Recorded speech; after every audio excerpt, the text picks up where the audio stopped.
Students, इस video में हम सॉल्व करने वाले हैं sample paper number 2 social science का। इससे पहले हमने सैंपल पेपर नंबर 1 सॉल्व कर दिया है। चलिए स्टार्ट करते हैं। और आप जानते हैं ये क्वेश्चन पेपर कितना इंपॉर्टेंट रहने वाले हैं, जो केंद्रीय विद्यालय के होते हैं बहुत इंपॉर्टेंट रहते हैं। यहीं से आपके सीबीएसई जो क्वेश्चन पेपर को डिजाइन करता है।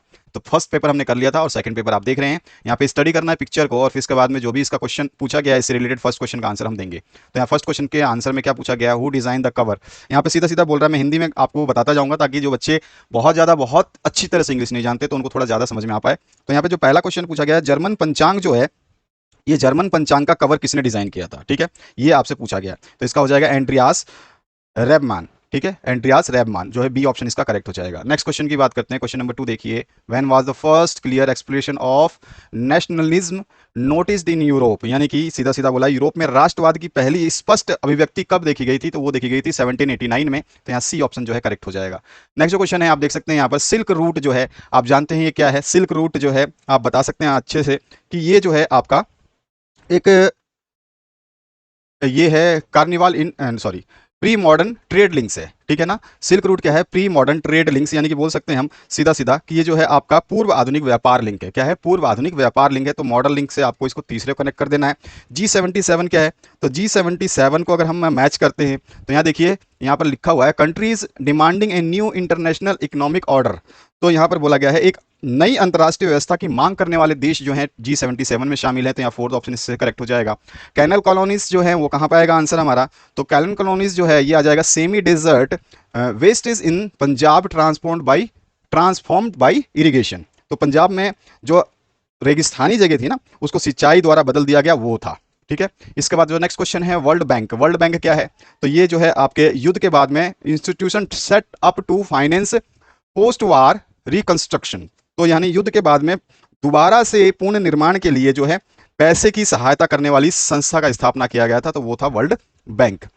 अब इसके बाद ऑटोमेटिकली पांचवा जो बचा वो क्या हो जाएगा, तो यहाँ पे हौसे क्या है, तो हौसे क्या होता है, तो आपका हो जाएगा ये जो है आपका कार्निवाल है। ठीक है, तो यहाँ पर जो है आपका ट्रिनिडाड कार्निवाल, सेकंड ऑप्शन जो इसके साथ में मैच कर देंगे। तो इस तरह से हमारा ऑप्शन मिल चुका है सारे के सारे। अब हम आराम से आंसर देख सकते हैं। आपका डी ऑप्शन जो है करेक्ट हो जाएगा। ए का थर्ड, बी का फोर्थ, सी का फिफ्थ, डी का 1 एंड ई का 2। ठीक है, इस तरह के क्वेश्चंस आपको देखने को मिलेंगे। आप क्वेश्चन अगर आपने प्रैक्टिस नहीं किया है, मैं आपको हर वीडियो में बताता हूं कि जितने सैंपल पेपर मैं दे रहा हूं आप लोगों को, इनको पढ़ लीजिए, आप लोगों को बिल्कुल भी समस्या नहीं आएगी। अदरवाइज सीबीएसई का क्वेश्चन पेपर सॉल्व करना इतना आसान नहीं होता है, ये बात आपको भी पता है और मैं आपको बता भी रहा हूं। चौथा जो क्वेश्चन है यहाँ पे क्या कर रहा है, बोल रहा है कि अरेंज करना है following cities according to the size small large of large scale industries in these regions. तो जो रीजन्स यहाँ पे दिए गए हैं आपको जो है शहरों को बड़े पैमाने के उद्योग के आकार पर छोटे बड़े के अनुसार जो है व्यवस्थित करना है। यहाँ पे ऑप्शंस आपको 1 2 3 4 दे रखा है। यूनाइटेड, ठीक है, यहाँ पे यूनाइटेड दे रखा है, उसके बाद बॉम्बे दे रखा है, फिर आपका मद्रास दे रखा है, फिर बंगाल दे रखा है। ठीक है, तो यहाँ पर ऑप्शंस जो है ये कौन सा सही रहेगा स्मॉल टू लार्ज में, वो आपको बताना है। तो आप अच्छे तरह से जानते हैं इसका स्मॉल टू लार्ज में क्या आंसर होगा, बेस्ट ऑप्शन आपको चूज करना है। तो ये हो जाएगा पहले तो फर्स्ट आपका हो जाएगा। ठीक है, फर्स्ट यही आएगा। इसके बाद आपका थर्ड वाला पोर्शन जो है ये सेकंड नंबर पे आ जाएगा। इसके बाद आपका जो नेक्स्ट होगा उसमें आ जाएगा थर्ड नंबर पे बॉम्बे, और लास्ट जो बचा हुआ वो आपका बंगाल जो फोर्थ नंबर पे। तो यहाँ पे हम देखें तो फर्स्ट, उसके बाद में थर्ड, उसके बाद में सेकंड, उसके बाद में फोर्थ। तो हमारा कौन सा आंसर यहाँ पे देखने को सही मिल रहा है, तो यहाँ पे अगर मैं देखूं राइट ऑप्शन जो अगर मैं चूज करूं, बेस्ट ऑप्शन चूज करूं, तो ए ही मिल रहा है।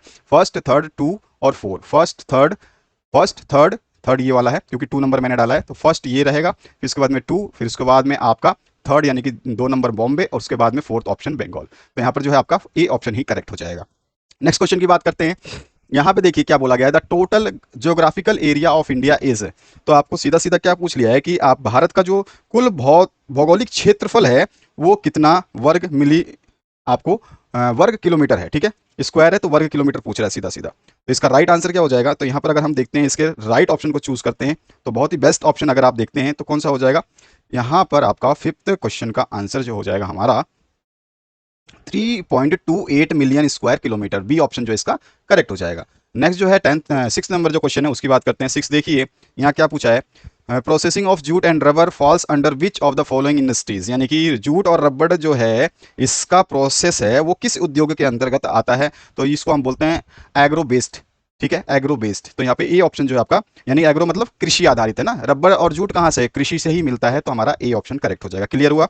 नेक्स्ट जो 7th नंबर क्वेश्चन है उसकी तरफ मूव करते हैं। Complete the table with correct information. आपको सीधा सीधा वेस्टर्न कोस्ट गुजरात, तो यहाँ पर कौन सा आंसर बिल्कुल सही हो जाएगा, गुजरात। ए ऑप्शन जो है आपका क्या हो जाएगा, तो वेस्टर्न कोस्ट कौन सा है, तो हमारा कांडला है। अगर आपको पता नहीं है तो पता होना चाहिए, तो यहाँ पे कांडला हो जाएगा। ठीक है, कांडला हो गया। अच्छा, अभी ए ऑप्शन तो मिल गया मेरे को, नॉन एज द टीडल पोर्ट और एक्नॉल्ज्ड एज ट्रेड फ्री जोन, और जो है इसको क्या बोलते हैं हम, ये एक किले के रूप में जाना जाता है। टिडल मतलब जो है ज्वारीय बोल सकते हैं, और एक्नॉलेज्ड एज फ्री जोन। तो देखो यहाँ पर क्या होता है, इसमें यहाँ पे इसको सेज भी बोला जाता है, SEZ। ठीक है, इसको क्या बोलते हैं, SEZ, स्पेशल इकोनॉमिक जोन, जहां पर टैक्स फ्री जो है, इसके अंदर व्यापार जो है मुफ्त में व्यापार होता है, उसमें टैक्स गवर्नमेंट का नहीं लगता है। ठीक है, तो वो कांडला है। उसके बाद ईस्टर्न कोस्ट की बात कर रहा है, तो ईस्टर्न कोस्ट कौन सा हो जाएगा, तो हमारा आंसर हो जाएगा तमिलनाडु। यहाँ पे हो जाएगा ए ऑप्शन में, बी ऑप्शन में तमिलनाडु, तमिलनाडु। ठीक है, तो यहाँ पर आपका तमिलनाडु, ए कांडला, बी तमिलनाडु, तो यहाँ पर ए ही ऑप्शन आप देख पा रहे हैं कि सही है, तो यहाँ पे हमारा ए ऑप्शन जो है करेक्ट हो जाएगा। नेक्स्ट जो है 8 नंबर क्वेश्चन, 8 नंबर क्वेश्चन देखिए। यहाँ पर आपको डेमोक्रेसी और यहाँ पर नेता लोग बैठे हुए चल रहे हैं। What does the cartoon represent, तो आपको बताना है कि ये कार्टून जो है ये क्या रिप्रेजेंट कर रहा है, बस इतना ही आपको बताना है, कार्टून क्या दर्शा रहा है।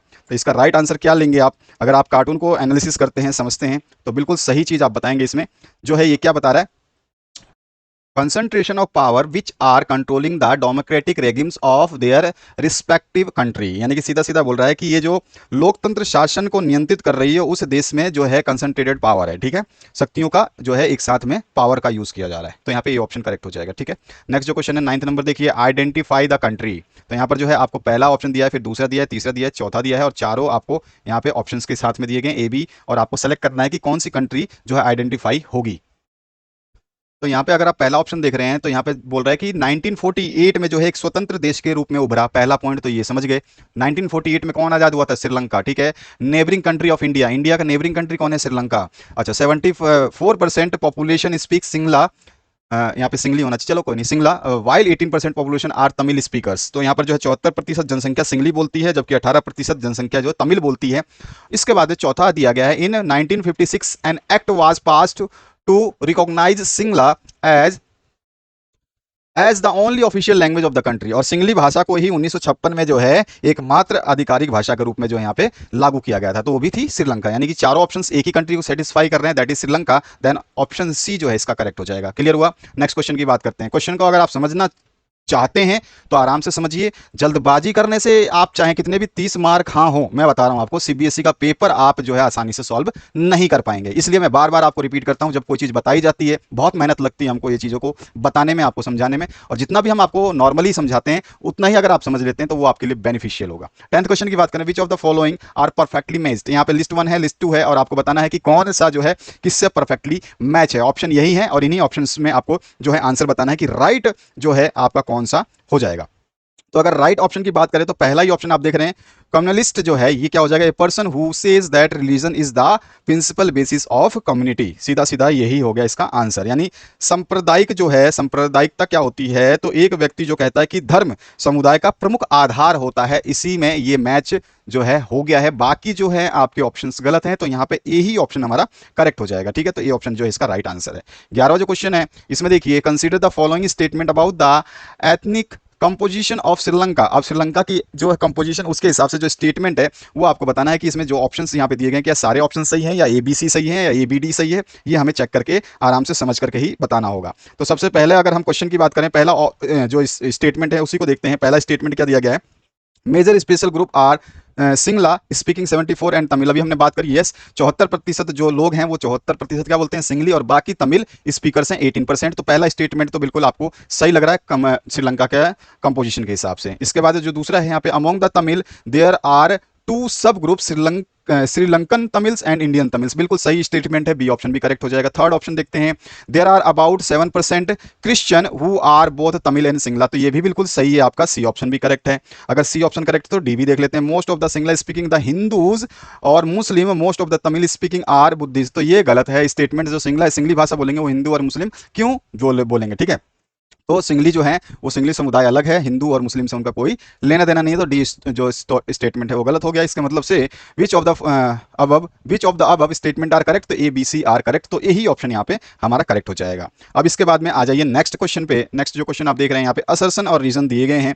अब इन्हीं रीजन और असर्शन के हिसाब से हमें ऑप्शन को टिक करना है। तो हम देखते हैं पहला, the new reading culture was accompanied by new technology. तो यहाँ पर नई पठन संस्कृति के साथ जो है नई तकनीक भी आई। बिल्कुल, ये आपको रीजन मतलब असर्शन जो है कथन समझ में आ गया। अब रीजन क्या है, from hand printing there was a gradual shift to mechanical printing. तो पहले हैंड प्रिंटिंग होता था यानी हस्त मुद्रण जिसको बोलते हैं, अब उससे क्या है यांत्रिक यानी कि मशीनों से जो है धीरे धीरे परिवर्तन हुआ। तो ये भी आपका कारण तो सही है। अब देखते हैं दोनों ही क्या हमारे कथन और कारण दोनों ही सही है क्या। तो हमारा जो आंसर हो जाएगा, both assertion and reason are correct and reason is the right explanation of assertion. तो यहाँ पे हमारा ए ऑप्शन करेक्ट हो जाएगा। 13 नंबर देखिए, असर्शन यानी कथन क्या बोला है, कथन में क्या बोल रहा है, the Indian union is not based on the principle of federalism.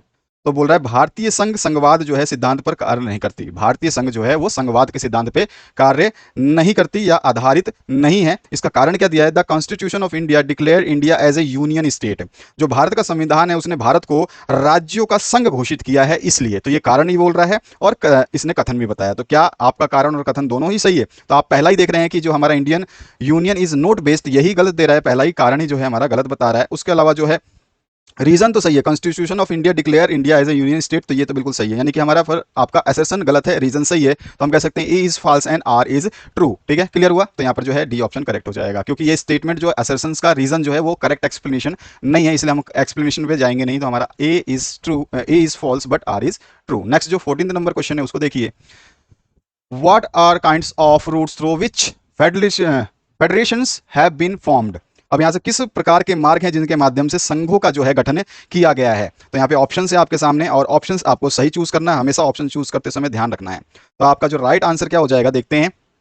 पहला जो इसमें बोला है, one route involves independent state coming together on their own to form a bigger unit. यानी कि एक मार्ग में एक बड़ी इकाई बनाने के लिए स्वतंत्र राज्यों का एक साथ आना शामिल है। ठीक है, अच्छा ये तो स्टेटमेंट सही है। The second route is where a large country decide to divide the powers between the state and the national government. ठीक है, तो ये भी स्टेटमेंट आपका बिल्कुल सही ही बता रहा है, दोनों ही चीजें। दूसरा मार्ग वह है जहां पर एक देश राज्यों के बीच अपनी शक्ति को विभाजित करने का फैसला करता है। ठीक है, और जिसके अंदर क्या होता है, एक राष्ट्रीय सरकार होती है। तो ये भी ऑप्शन आपका सही है, यानी कि दोनों ही ऑप्शन आपका जो है सही बता रहा है। तो इसके हिसाब से मेरा ऑप्शन नंबर जो है, जब बोथ ए एंड बी सही है तो मैं सी ऑप्शन को करेक्ट करूंगा। नेक्स्ट क्वेश्चन की बात करते हैं, 15 number, which among the following is developmental goal for the landless rural labourers. तो यहां पर जो सीधा सीधा क्या बोल रहा है कि भूमिहीन ग्रामीण मजदूरों के लिए निम्नलिखित में से कौन सा विकासात्मक लक्ष्य है, विकास के लिए लक्ष्य है। तो कौन सा आंसर इसका सही होगा हमारा 15 क्वेश्चन का। अगर आप स्टेटमेंट पढ़ रहे हैं और आपने प्रीवियस ईयर का मतलब प्रीवियस जो मैंने फर्स्ट पेपर डाला था सैंपल पेपर, अगर आपने उसको पढ़ा होगा तो आपको थोड़ा बहुत यहाँ पे आइडिया हो गया होगा। More days of work and better wages जो है उनका डेवलपमेंट का आधार है। ठीक है, जो रूरल एरिया में लेबर्स हैं वो क्या चाहते हैं, मोर डेज ऑफ वर्क चाहिए उनको और बेटर वेजेस यानी तनख्वाह चाहिए। ठीक है, क्लियर हुआ, काम के अधिक दिन चाहिए और बेहतर मजदूरी चाहिए। सी ऑप्शन जो है इसका करेक्ट हो जाएगा। नेक्स्ट क्वेश्चन की बात करते हैं, calculate the average income of all member according to the state in the table. तो यहाँ पे औसत आय पूछ रहा है, मेंबर 1 है, मेंबर 2 है, मेंबर 3 है और मेंबर 4 है। 4 मेंबर का टोटल जो है आपको अलग अलग इनकम दिया है। इसका एवरेज हमेशा निकालते हैं, मेंबर्स को प्लस कर देते हैं। यानी कि आपका पहला जो अमाउंट है वो 7000 को आप प्लस करेंगे नेक्स्ट वाले अमाउंट में जो 8000 दिया गया है इसमें आप, उसके बाद में आपका 10000 जो अमाउंट है उसमें आप ऐड करेंगे और नेक्स्ट जो आपका 15000 अमाउंट है जो आप ऐड करेंगे और इन सभी को डिवाइड करेंगे कि टोटल कितने मेंबर्स हैं, 4 मेंबर्स हैं तो 4 से डिवाइड करिए, इसका टोटल करिए, आपका हो जाएगा ये 15 और 15 30 और 10 40, 40,000 हो गया, यानी 40,000 हो गया। 40,000 बाई 4 और आपका डिवाइड हो गया तो 10,000 जो इसका आंसर आने वाला है। तो यहाँ पर हमारा बी ऑप्शन जो है इसका करेक्ट हो जाएगा। नेक्स्ट क्वेश्चन की बात करते हैं, यहाँ पे जो आपको इन्फॉर्मेशन दी गई है, पहले तो सबसे पहले इन्फॉर्मेशन को रीड करनी है आपको, उसके बाद में आपको आंसर्स देने हैं। यहाँ पे एज्यूम करने की बात है, there are 4 families in country. तो किसी देश में जो है 4 परिवार हैं और यहाँ पर बोल रहा है कि average per capita income of this family is 5000, यानी एवरेज बता दिया, 4 परिवारों का एवरेज इसने बता दिया। अभी हमने ऊपर एवरेज निकाला था, अब इसने एवरेज दे दिया है, एवरेज दिया गया है। एवरेज जो है आपको गिवन है, ये कितना गिवन है, 5000 रुपीज ऑफ 4 फैमिली, 4 फैमिलीज। ठीक है, अच्छा अब देखिए यहाँ पे क्या बोल रहा है, ये बोल रहा है कि if the income of 3 families are this then what is the income of the 4th family. 3 family का इनकम उसने 4000, 7000 और 3000 दे दिया है। तो आपसे बोल रहा है कि 4th फैमिली की जो है इनकम कितनी होगी। अभी अभी हमने बात किया कि जो आपका एवरेज होता है, जो एवरेज हमारे को गिवन है, ये होता है टोटल का सम। तो हमारे को 3 फैमिलीज के बारे में दे रखा है, तो यहाँ पे हमारे 4000 प्लस 7000 प्लस 3000 और 4th हमें पता नहीं है तो हमें निकालना है एक्स। ठीक है, मान लेते हैं एक्स मैथमेटिक्स तो आप अच्छी तरह से जानते हैं, अपॉन 4, क्योंकि 4 फैमिलीज है। और ये जो है ये क्या निकालता है, ये एवरेज निकालता है। एवरेज मेरे को कितना दिया हुआ है, 5000 दिया गया है। क्लियर यहाँ तक। अब मुझे 5000 जब दे दिया है तो मुझे यहाँ से क्रॉस मल्टीप्लाई कर लेना है। इसको क्रॉस मल्टीप्लाई करूंगा, ये 20,000 हो जाएगा यहाँ पर इस साइड में, और यहाँ पे आ गया 7, और आपका ये 4 कितना हो गया, 7 4 11 और 3 14, 14 प्लस एक्स। ठीक है, क्लियर हुआ। आपको मैंने यहाँ से इसको ये क्रॉस मल्टीप्लाई कर दिया, तो इसमें करा तो ये 20,000 हो गया, और ये 14 प्लस एक्स हो गया। एक्स यहाँ से निकालूंगा तो एक्स इक्वल्स टू क्या हो जाएगा, 20,000 माइनस 14,000 इज इक्वल्स टू 6,000।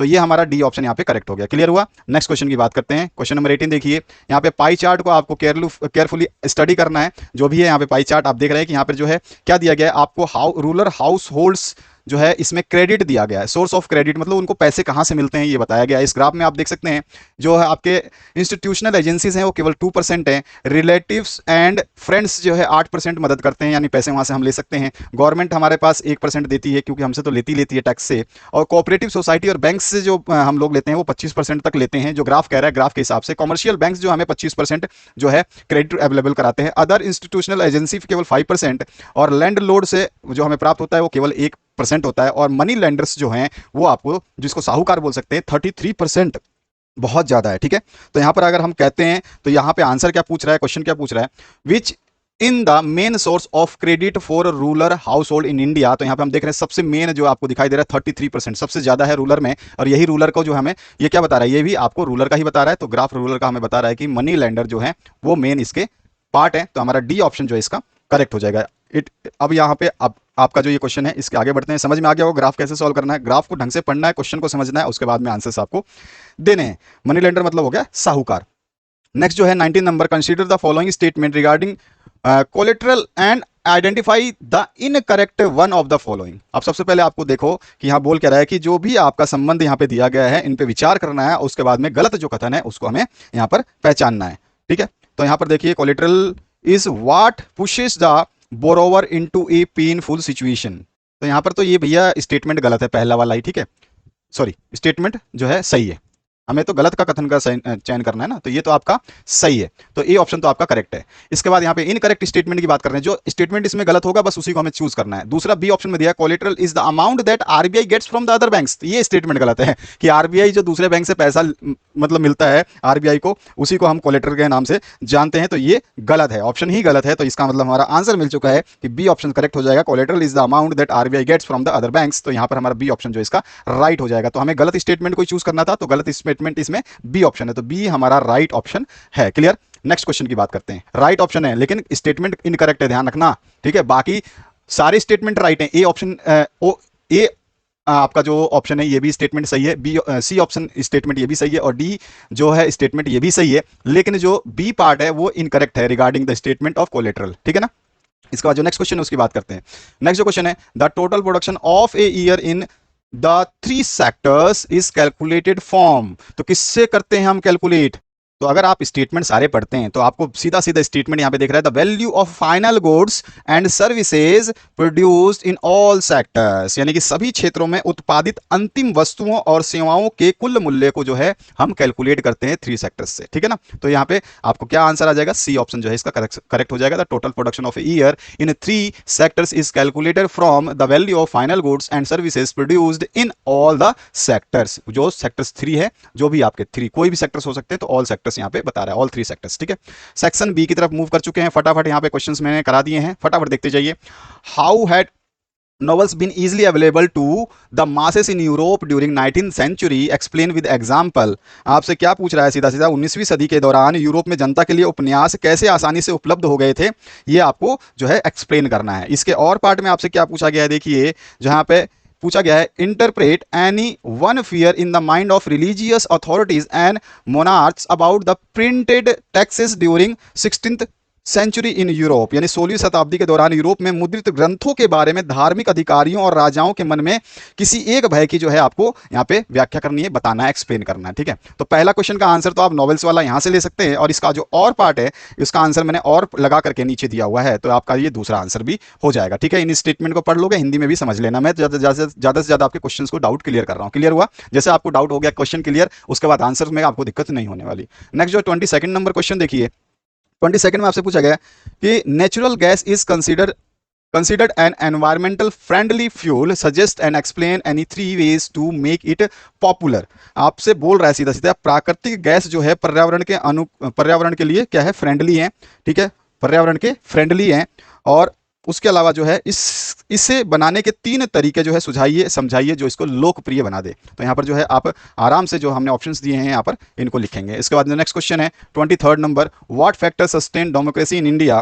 तो यहाँ पूछा क्या गया, भारत में कौन से कारक जो है लोकतंत्र को बनाए रखते हैं, वो कारक हमें बताने हैं। तो वो सारे के सारे कारक जो हैं यानी कि फैक्टर्स जो है वो हमने यहाँ पे डिस्कस किए हैं। नेक्स्ट जो क्वेश्चन है 24th number, the issue of sustainability is important for development, examine the statement. आपसे बोला क्या गया है, जो सस्टेनेबिलिटी होती है यानी स्थिरता बोलते हैं, ये जो है आपके विकास के लिए बहुत ही महत्वपूर्ण है, इसको एक्सप्लेन करना है। तो यहाँ पर आप इन 3-4 पॉइंटों से एक्सप्लेन करेंगे। यहाँ पे उतना ही आंसर लिखा गया, उतना ही बड़ा लिखा गया जितनी आपको आवश्यकता है। इससे ज़्यादा लिखने में आपका टाइम वेस्ट होगा, पेपर अधूरा रह जाएगा, याद भी नहीं होगा। इससे ज़्यादा लिखने की जरूरत नहीं है, पूरे मार्क्स इसमें मिलते हैं जो हमने यहाँ पे सोल्यूशंस दिए हैं। सेक्शन सी पे आ चुके हैं।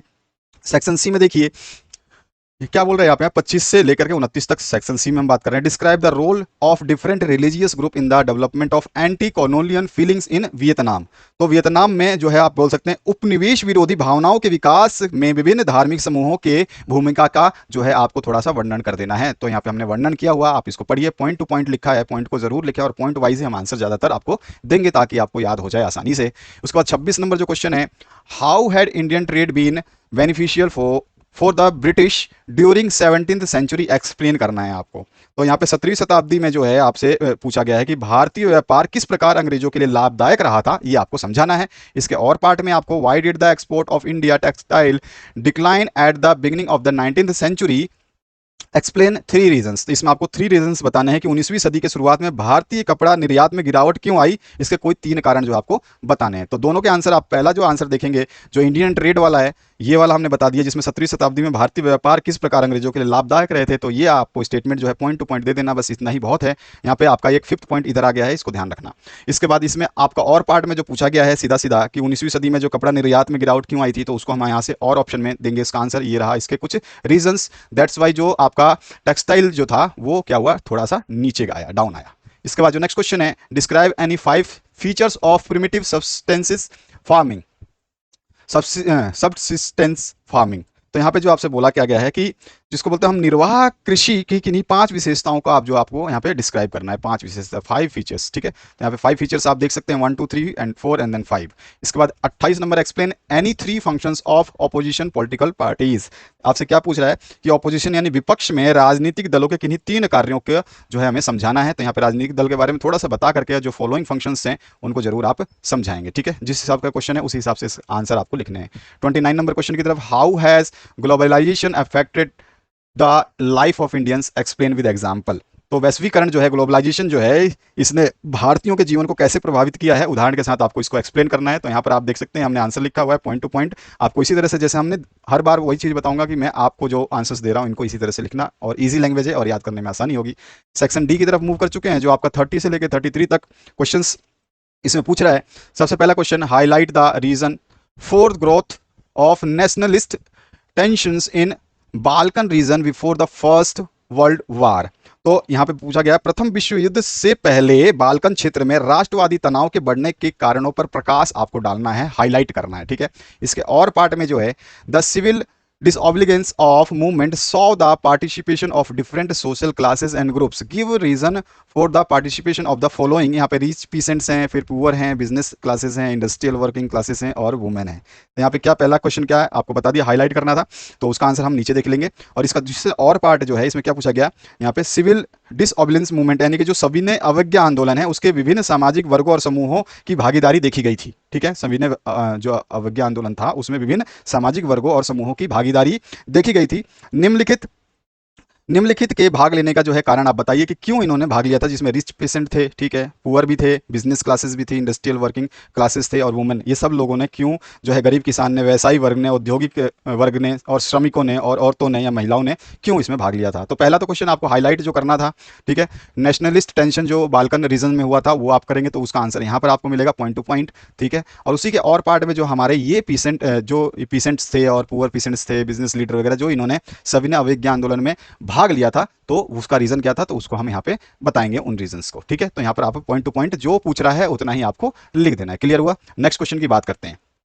नेक्स्ट जो 31st number, what has been the contribution of Indian wildlife protection act in protecting habitats in India. Explain करना है भारत में जो जो भी आपके कंट्रीब्यूशन आपको बताना है कि जो Indian wildlife protection act है उसने जो है वन्य जीवन सुरक्षा संरक्षण के अधिनियम में क्या उसका योगदान रहा, ये आपको बताना है। इसके और पार्ट में highlight any 3 differences between endanger species and extinct species. तो आपको दोनों को ही बताना है। सबसे पहला तो आपको बता देना है कि जो मैंने बताया कि जैसे कि सरकार द्वारा जो है ये सॉरी भारतीय सुरक्षा में जो ये आपका कंट्रीब्यूशन क्या है, वाइल्ड लाइफ प्रोटेक्शन एक्ट ने कैसे मदद की है, जो वन्य जीव है सुरक्षा में कैसे इस अधिनियम का योगदान रहा है, ये बताना है। इसके और पार्ट में पूछा गया वन जीवों के लिए रक्षा के लिए भारत सरकार द्वारा उठाए गए किन्हीं 3 उपायों की जो है आपको व्याख्या करनी है। Highlight any 3 different differences between endanger species and extinct species. तो वन्य जीव सुरक्षा के लिए जो है नहीं, यहाँ पर जो है आप इसको एंडेंजर यानी कि लुप्त प्राय है, ठीक है, और विलुप्त है, ठीक है, एक्सटिंक्ट। तो इनमें तीनों में जो है आपको अंतर बताना है, हाईलाइट डिफरेंसेस करना है इसमें, ठीक है, और उसके अलावा कुछ नहीं है। तो यही 2 क्वेश्चन है आपके इसमें। तो पहले का आंसर जो है आपका कंट्रीब्यूशन क्या रहा Indian wildlife protection act का, वो आप बताएंगे। तो यहाँ पर आपके पॉइंट टू पॉइंट आप देख सकते हैं इन आंसर्स को। इसके और पार्ट में जो हाईलाइट करने हैं 3 डिफरेंसेज जो है आपका एंडेंजर और जो है आपका एक्सटिंक्ट स्पीसीज में, तो उसको आप टेबुलर फॉर्म में हाईलाइट कर सकते हैं। तो यहाँ पर है टेबुलर फॉर्म है, इसमें आप आमने सामने जो हाईलाइट कर देंगे पॉइंट टू पॉइंट, ठीक है। तो इस तरह से हमने पॉइंट टू पॉइंट हाईलाइट किया है, तो इन्हीं को लिख देना, बहुत है इतना। इसके बाद जो नेक्स्ट पार्ट है 32 नंबर देखिए। 32 नंबर में describe the rationale behind the implementation of decentralisation in India. Bharat में विकेंद्रीकरण के कार्य के पीछे क्या तर्क है उसको आपको समझाना है। और ऑप्शन में दिया गया describe any 3 steps taken by the Indian government towards decentralisation decentralisation of power in 1992। तो 1992 में सत्ता के विकेंद्रीकरण की दिशा में भारत द्वारा उठाए गए कदमों की जो है 2-3 कदमों की व्याख्या कर देनी है। तो दोनों क्वेश्चंस के आंसर आपको यहाँ से एक और पार्ट का आंसर जो है नीचे मिल जाएगा। इसके बाद आपका नेक्स्ट जो पार्ट है उसकी बात करते हैं। 33 नंबर देखिए। 33 में आपसे क्या पूछा गया है, तो यहाँ पे tertiary sector is playing a significance role in development of Indian economy justify the statement. यानी भारतीय अर्थव्यवस्था के विकास में जो तृतीय क्षेत्र है ना, तृतीय जिसको हम सेवा क्षेत्र बोलते हैं यानी कि सर्विस सेक्टर बोलते हैं, वो महत्वपूर्ण भूमिका निभा रहा है। कैसे आपको आइडेंटिफाई करना है, यानी जस्टिफाई आपको स्टेटमेंट को करना है। और ऑप्शन में है public sector contributes to the economic development of India justify the statement. तो यहाँ पर जो सार्वजनिक क्षेत्र जो होते हैं वो भारत के आर्थिक विकास में योगदान दे रहा है, तो इस कथन को भी आपको स्टेटमेंट को जो है जस्टिफाई करना है। तो दोनों ही स्टेटमेंट हमने जस्टिफाई किया है यहाँ पे, और पार्ट से ऊपर फर्स्ट वाला और पार्ट नीचे वाला। इसके बाद नेक्स्ट जो सेक्शन है उसकी बात करते हैं।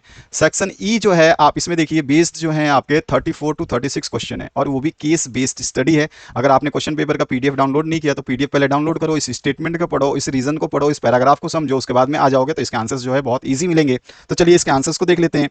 बाकी आपको केवल पढ़ने की आदत डालनी होगी और समझने की आदत डालनी होगी, जो चीज़ यहाँ पे समझाई जा रही है। तो यहाँ पर जो फर्स्ट क्वेश्चन है उनको देख लेते हैं फटाफट। During earlier time how did the irrigation done. तो यहाँ पे सीधा सीधा पहले के समय में सिंचाई कैसे होती थी, तो आप इसका आंसर यहाँ से लिख देंगे। उसके बाद दूसरा जो क्वेश्चन है why did J.L. Nehru proclaims the dams as the temple of modern India. तो जो है जो जवाहरलाल नेहरू हैं उन्होंने बांधों को जो है आधुनिक भारत का मंदिर क्यों घोषित किया था, उसका रीजन आपको बताना है। तो दूसरे का आंसर जो है यहाँ पे मिल जाएगा। और थर्ड क्वेश्चन है how do multi purpose project face resistance. जो बहुउद्देशीय परियोजनाएं जो होती हैं वो किस प्रकार के जो है उसको फेस करनी पड़ती है प्रॉब्लम्स को, ये आपको बताना है। तो तीनों क्वेश्चन के आंसर यहाँ पर लाइन टू लाइन दे दिए गए हैं। अगर आप ये पैसेज पढ़ेंगे तो ही ये आंसर लिख पाएंगे, ऐसा नहीं है कि मैंने दे दिया तो आप भी लिख पाओगे। जब तक आप इसको रीड नहीं करोगे आपको कुछ समझ में नहीं आएगा। पीडीएफ डाउनलोड करिए, समझिए क्वेश्चन के पैटर्न को, उसके बाद आपका जो है आपको ये पेपर हलवा सा लगेगा। 35 नंबर है, रीड करना है। फिर से आपको यहाँ पर एक पैराग्राफ दिया है, पैराग्राफ को अंडरस्टैंडिंग करनी पड़ेगी, उसके बाद में इसके क्वेश्चन के आंसर आपको देना है, ठीक है। भारत की जनगणना प्रत्येक 10 वर्ष में होती है, जो वो वाला आपका है। और उसके बाद में आप आ जाइए नीचे की तरफ। अब यहाँ पे जो फर्स्ट क्वेश्चन है what do you mean by atheist. तो यहाँ पर आपसे क्या पूछा गया है, व्हाट नास्तिकता से आप क्या समझते हैं, ठीक है, पहला क्वेश्चन। तो उसका आंसर यहाँ पे आप देख लेंगे। दूसरा जो क्वेश्चन है इसमें आपसे क्या पूछेगा, how much growth rate of Muslim population fall in compare to the last decade census. पिछले दशक की गणना में पिछले 10 सालों की तुलना में मुस्लिम की जनसंख्या की वृद्धि में कितनी गिरावट आई है, इस पैराग्राफ के हिसाब से आपको आंसर देना है। ये रहा आंसर नंबर 2। और third question what did happen in population proportion of 6 major religious communities in India since independence. तो भारत में 6 प्रमुख धार्मिक समुदायों में जनसंख्या अनुपात में क्या परिवर्तन हुआ है आज़ादी के बाद में, तो आपको बताना है। उसका आंसर भी आपको यहाँ पैराग्राफ में सब मिलेगा, लेकिन मैंने यहाँ पे जो है उसको दे दिया है, ठीक है। आपको ज़्यादा डिटेल में नहीं, बहुत ही सिंपली लिखना है जो पैराग्राफ में बताया गया है। उसके बाद जो नेक्स्ट क्वेश्चन है फिर से आपको स्टडी करना है, सोर्स ए दिया गया है, फिर सोर्स बी, देन सोर्स सी, इन सभी सोर्सेस को आपको स्टडी करना है, एक बार पढ़ना है, उसके बाद ही आप क्वेश्चन के आंसर समझ पाएंगे या दे पाएंगे। पहला जो क्वेश्चन है, give any one example of formal sector. जब आप इसको स्टडी कर चुके होगे तो आपको पता चल जाएगा फॉर्मल सेक्टर जो है वो बैंक है। उसके बाद में इसी में पूछ रहा है कि informal sector source of credit India, तो इनफॉर्मल जो है मनी लेंडर से हमने ग्राफ देखा था, ठीक है, साहूकार। उसके बाद जो है फॉर्मल सेक्टर क्या होगा, जिसको हम सरकार की तरफ से बोलते हैं, वो आपका बैंक में आ जाता है। और इनफॉर्मल जो आप के अड़ोस पड़ोस में आपका साहूकार जमीन, जो सरपंच टाइप में, मतलब ऐसा कोई भी शख्स हो जिसके पास बहुत पैसे और आप उससे बिना जो है समझौते के या फिर हाईएस्ट इंटरेस्ट में जो है पैसे ले लो, वो मनी लेंडर्स होते हैं, साहूकार जिनके पास बहुत पैसा है। सेकंड है इसमें, विच सेक्टर इज